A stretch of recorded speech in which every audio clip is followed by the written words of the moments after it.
He brought me to another woman's home and thought I wouldn't notice. This happened when I was part of a mastermind group about 10 years ago. Often I'm here and I reflect on past experiences and think about how I applied reverence or self-reverence.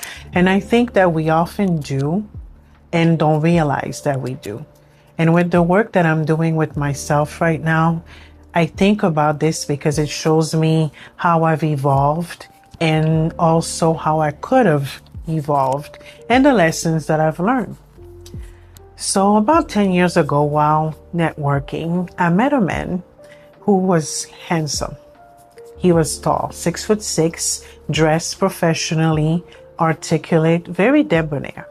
I could tell there was a bit of an attraction between us, but we always kept it professional to a certain point.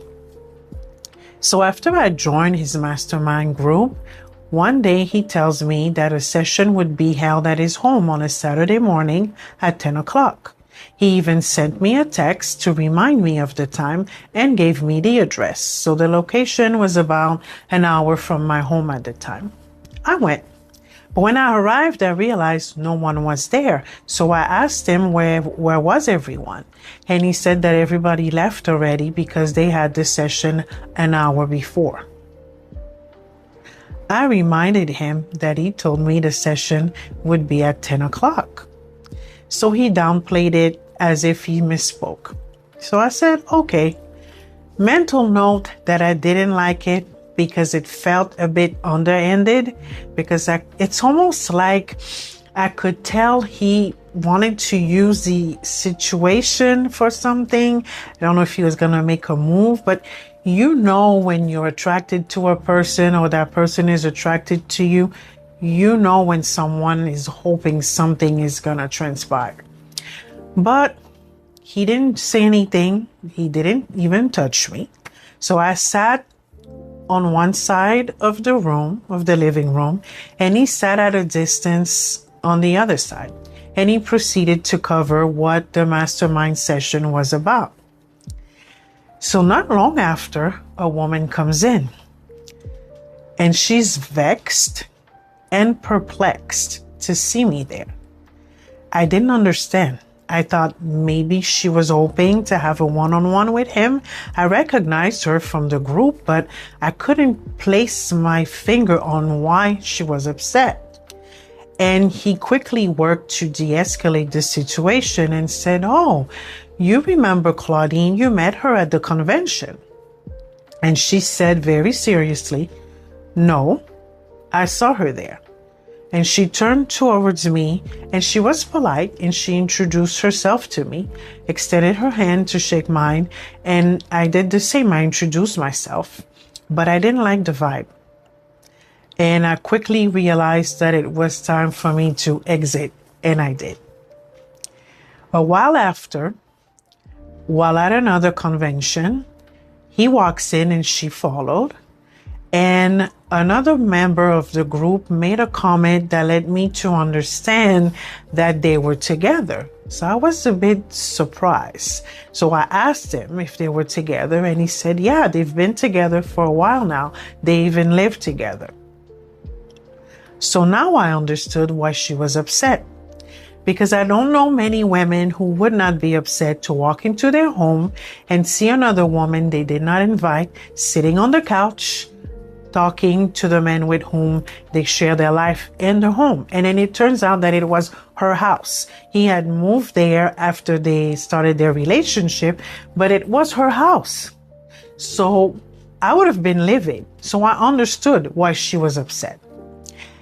And it further added to the reason that I didn't like the vibe. And then I started having a different view of him, especially when I factor in other times when he tried to be slick in making some advances to me that I would just brush off because I wanted to keep the peace of within the mastermind group. And not make a scene, not have the energy, feel a little bit negative. I would just ignore it and not be receptive to it. But one day I felt that he crossed the line because we were at a Christmas party, and I was at a time when I was much smaller, and I was wearing a blue dress that accentuated my chest area. And then he asked me if they were real. And obviously I thought that was inappropriate.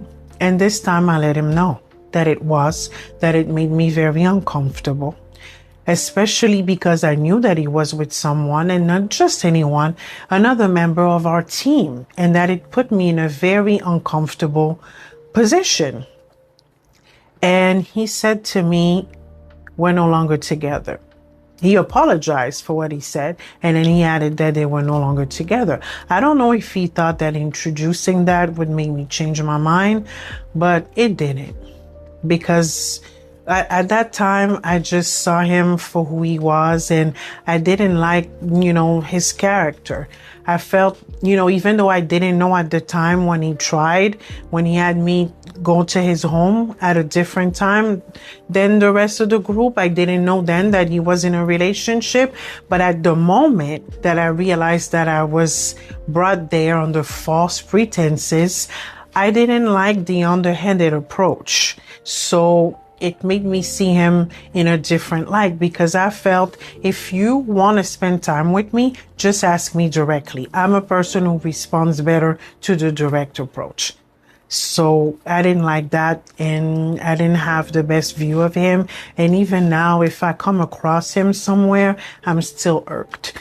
But I think about all of these, different experiences, and I did practice reverence and self-reverence when I decided to leave.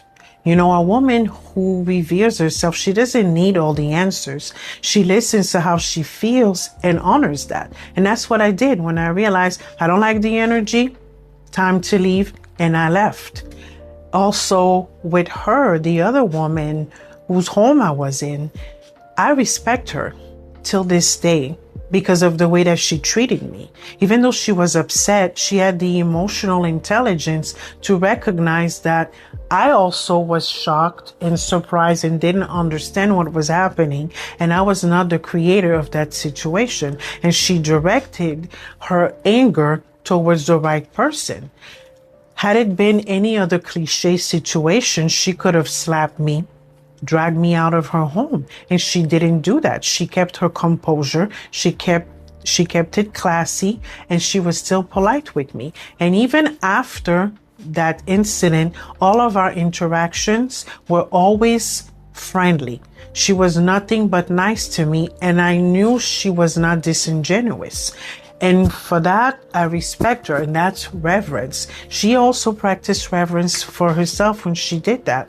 Because you see, self-reverence is not about being perfect.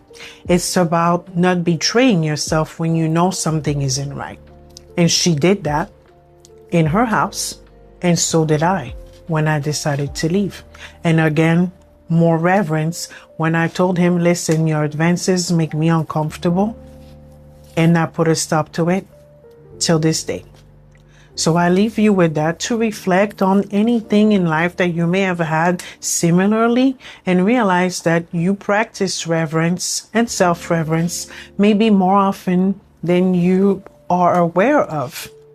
And remember that when you revere yourself, your person will revere you. So revere your inner goddess.